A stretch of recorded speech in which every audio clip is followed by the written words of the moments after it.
Bob. SingDaily.com. Can they hear me? Try it again, Bob.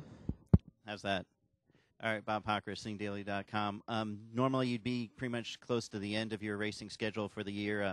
Do you feel mentally drained, or are you ready for 8 or 9 more weeks of racing?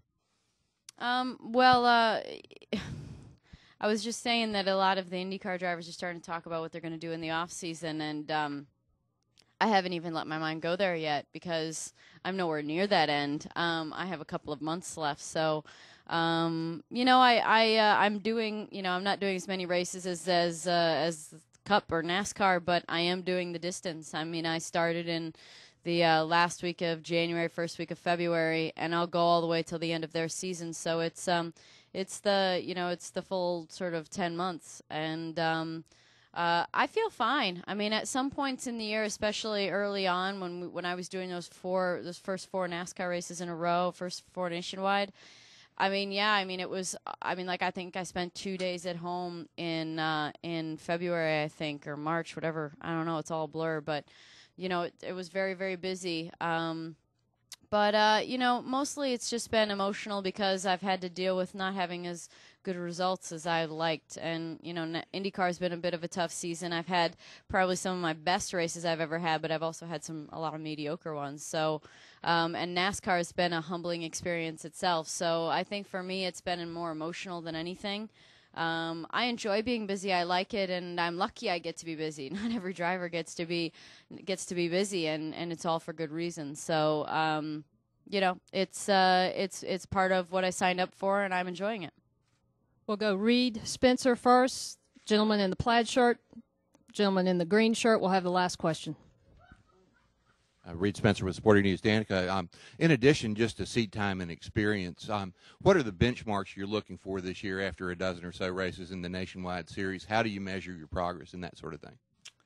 It's pretty hard. I mean, I think if I would have come up in the NASCAR ranks, I would have had a better idea of what seems realistic for me, but I don't. So, just the concept of even having to qualify is something different for me. So, I think at the beginning of the year, Dale Jr. and Kelly and Tony Jr. they mentioned top 15, and I guess that's probably true. I thought I was hopefully going to be able to do better than that, but the preseason testing went really well, but then you put all the elements out there and you don't get a full day of track time, and all of a sudden you find yourself really learning, so, and not having enough time to get up to speed like you want to. So, I think top 15 is still the goal, and I haven't done that yet. And I think there could have been a couple of races that I could have done that, but I fell out due to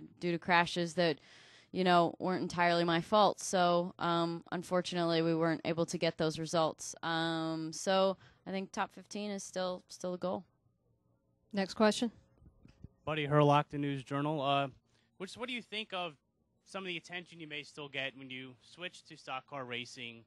And what do you think of being, the driver on the billboards here this week when you're just racing today, just racing tomorrow?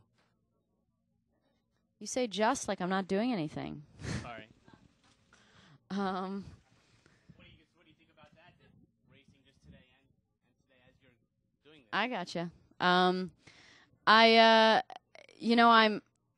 A lot of those things are not in my control as to what promotions are done with me, and I guess I'm an IndyCar driver. I'm a good IndyCar driver coming over to NASCAR and racing some, so I'm doing double duty in a different way.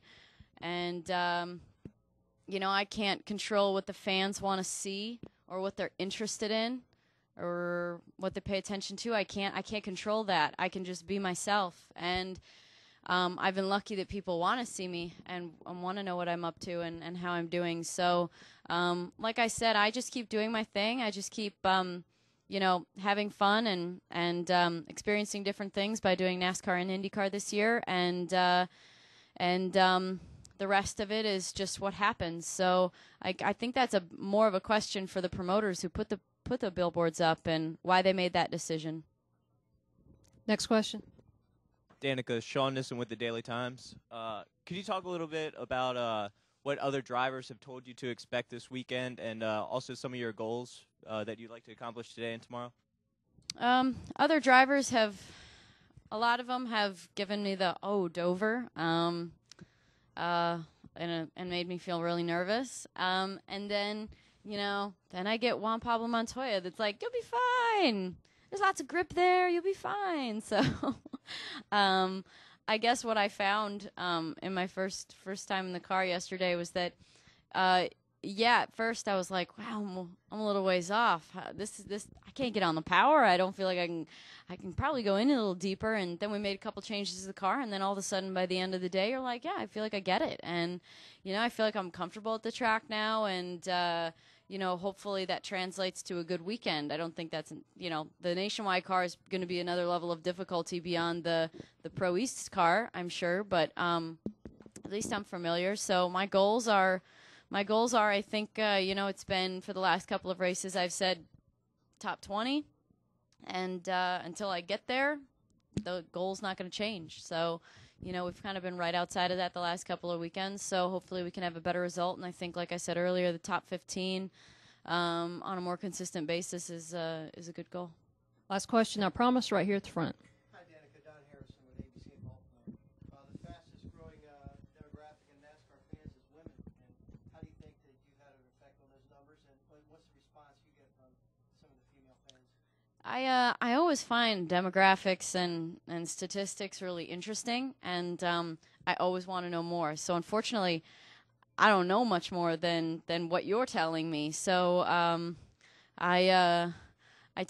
I can say is that I try and do the best job possible for everyone associated with me, for GoDaddy, for whatever series I'm in, and for myself as a brand. So, if that stuff translates to exposure and interest in what I'm doing, then maybe. But man, I think that there are people that probably know those statistics really well, and I'm going to tell you I'm not one of them. But if I've helped in any way, I'm very flattered. What's the reaction you get from some of the female fans that come up to you? I'm fortunate enough to have a pretty good demographic, pretty wide demographic. I mean, the kids are definitely part of that, and that's probably my favorite part.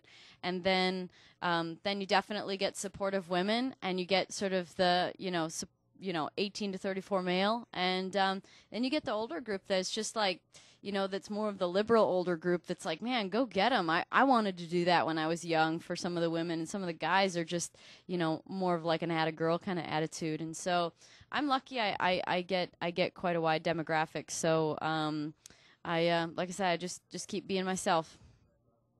Thank you, Danica. Thanks. Have Thank a busy you. day.